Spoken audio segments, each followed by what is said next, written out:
Welcome to This Explainer. Today, we're going to completely flip the script on how you think about money.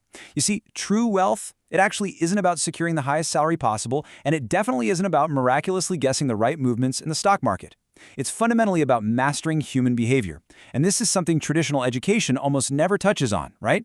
We're taught how to solve complex equations, we memorize historical dates, but we are rarely taught that getting wealthy is profoundly counterintuitive. So we're going to look at the data and the insights to see how mastering your own psychology and actively fighting your basic human urges is the actual, real secret to financial success. Okay, let's dive right in with a absolutely fascinating real-world story about the American businessman J. Paul Getty. At the time of his death, he was famously one of the richest men in the entire world. Well, one evening shortly after the Second World War, Getty invited some guests out to the very upscale Caprice restaurant in London. But before going inside, he insisted that everyone take a 15-minute walk around the block with him. Why? Because it wasn't quite 10 p.m. yet, and the restaurant had a 10-shilling cover charge per person that expired exactly at the stroke of 10. He flatly stated that he didn't want to spend an extra pound for absolutely no reason. I mean, think about that for a second. A literal billionaire, someone who could have bought the entire restaurant with the stroke of a pen, cared about a 10-shilling charge. It really proves that respecting every single dollar or pound, no matter how much you have in the bank, is the foundational mindset that builds and keeps wealth. So imagine you've got a bucket, right? But it's just completely riddled with holes. Does it really matter how much water you frantically pour into it? The answer, of course, is no way. The bucket's never going to fill up no matter how strong the hose is. And honestly, the exact same logic applies to your personal finances. Earning a massive salary means absolutely nothing if your spending habits are just continuously digging your own economic grave. We see this all the time. People get a raise at work and boom, they immediately upgrade their car and their apartment. It's called lifestyle creep. If you don't know how to control your spending behavior, learning 1,000 new ways to earn more money isn't actually going to help you get rich. Here is the roadmap for This Explainer. We're going to cover mindset and behavior over income, smart spending and debt rules, climbing the wealth ladder, reading market behavior, and finally, the ultimate wealth blueprint. Starting with Section 1, Mindset, and why behavior matters way more than income. So here is the ultimate mental hack for your daily behavior that cures impulse buying almost instantly. Before you buy something, you need to weigh it on a mental scale of your own time. Let's say you see a flashy new gadget, and you kind of want to make a 5,000 rupee impulse buy. Well, if your monthly salary is 50,000 rupees and you work around 200 hours a month, your time is worth 250 rupees an hour. That means that 5,000 rupee item isn't just money, it's literally 20 hours of your hard labor. You are trading 2.5 full working days of your life for that gadget. You gotta ask yourself, is that item truly worth giving up 20 hours of your limited time on Earth? This shift in perspective is incredibly powerful because it takes abstract numbers and turns them into tangible life energy. Moving right along to Section 2, Smart Spending and Debt Rules. Let's talk tactical shopping. These rules might seem super simple, but they're incredibly effective behavioral hacks designed to protect you from yourself. Always use a shopping list so you avoid buying things you didn't plan for. Go alone, because let's face it, wandering into a store with friends or family means you're inevitably leaving with items nobody actually needs. Set a strict time limit to avoid aimless browsing. And perhaps most importantly, never ever shop hungry. We've all been there. You go to the grocery store just to grab some milk, but because you went right before dinner, you walk out with $100 worth of junk food and snacks. A hungry shopper is, for sure, a financially reckless shopper. Now, when it comes to larger purchases, like buying a car, the golden rule is this 24-10 ratio. Buying a car is where so many people secretly destroy their wealth without even realizing it. So, to protect yourself, strictly follow this math.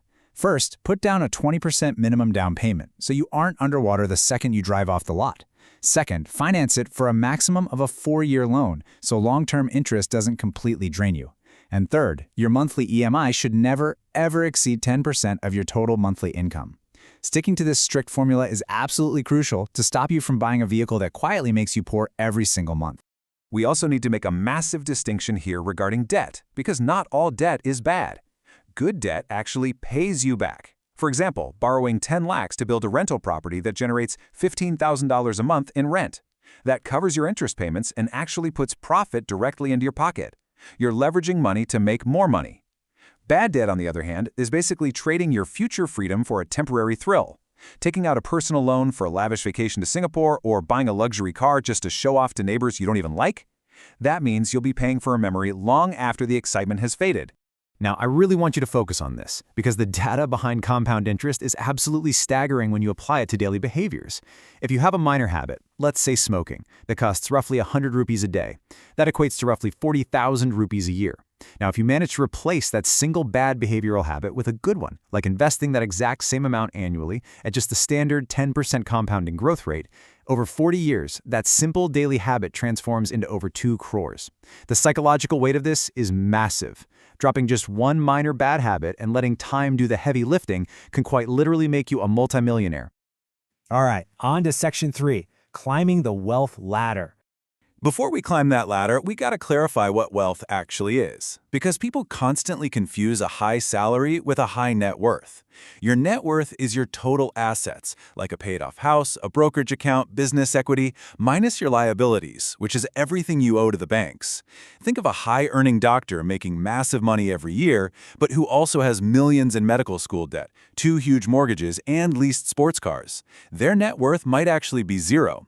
Compare that to a frugal school teacher making a modest salary who spent 30 years quietly paying off rental properties and buying index funds. The teacher is actually the wealthy one. True wealth is locked into assets that do the economic work for you. As you move up the wealth ladder, there's a really profound psychological shift in how you make decisions. Down in the lower middle class, financial decisions are based purely on necessity and optimization, buying exactly what's needed to survive. The middle class operates in a zone of comfort, but it's fragile, right? They're usually just one bad medical event or unexpected job loss away from real financial pain. But when you cross the threshold into the affluent and multi-millionaire tiers, the driver completely shifts. You stop making decisions based on necessity entirely, and you start making them based on preference and pure interest. You choose projects because they fascinate you, not because you need the paycheck to keep the lights on. Reaching that psychological shift, that's the ultimate goal. Section 4, reading market behavior. Let's zoom out to the macro level. So financial markets aren't these magical, unpredictable entities operating in a vacuum. They're run by humans. And human psychology, driven largely by 2 overwhelmingly powerful emotions, greed and fear, honestly hasn't changed in thousands of years. We still panic when things drop, and we get greedy when things go up. Behavioral finance is simply the practice of acknowledging that humans are irrational, observing these repeated emotional behaviors, and building smart analytical strategies around them, rather than getting swept up in hysteria. There's a massive difference between an amateur and a professional in the markets. Amateurs treat the stock market exactly like a casino. They try to guess an unpredictable future, jumping from one hot stock tip to another, chasing perfect strategies, and trading entirely on emotion. Top professional traders? They aren't guessing at all. They are completely boring in the best way possible. They're simply sitting and waiting, patiently to exploit predictable human emotions and historical patterns that have played out over and over again for decades. You capitalize on this by following a structured, highly objective process. You pick a specific time window where market volume is high, like the opening of the New York session. You identify key technical levels where human buyers and sellers historically fight, known as support and resistance. Then, you wait patiently for the market to come back and retest those levels, confirming the behavior. But step 4 is where the magic happens. You backtest this exact scenario 100 times before ever risking real money. Testing it 100 times gives you the cold, hard data needed to trade objectively. It entirely removes your own emotion, fear, and greed from the equation, allowing you to trust the historical pattern rather than your gut instinct. Finally, Section 5, the ultimate wealth blueprint. Let's bring all of this value home and tie these personal micro-habits and macro-market concepts together into a final game plan. The overarching philosophy of everything we've covered comes down to 3 core principles. First, wealth isn't your gross income. It's the gap you fiercely protect between what you earn and what you spend. Second, you must actively fight human nature and avoid the sudden urge to show off or dramatically inflate your lifestyle the second your income inevitably rises. Keep your ego out of your wallet. And finally, financial success requires recognizing emotional behavioral patterns, both the ones driving your own impulse purchases in the grocery store and the collective greed and fear driving the global markets. You combine these disciplines, you multiply them by decades of time, and that is exactly how unbreakable, generational wealth is created. We've laid out the entire framework, right? From weighing your impulse purchases in hours of your own labor to reading the deep psychological patterns of the global market. You know the true rules of the game now. The only question is, what will your next move be? Are you going to start plugging the holes in your bucket today, letting compound interest work its magic, or will you keep frantically pouring water into a trap? The choice and the behavior is entirely up to you. Thanks so much for joining me on this explainer, and I'll catch you next time.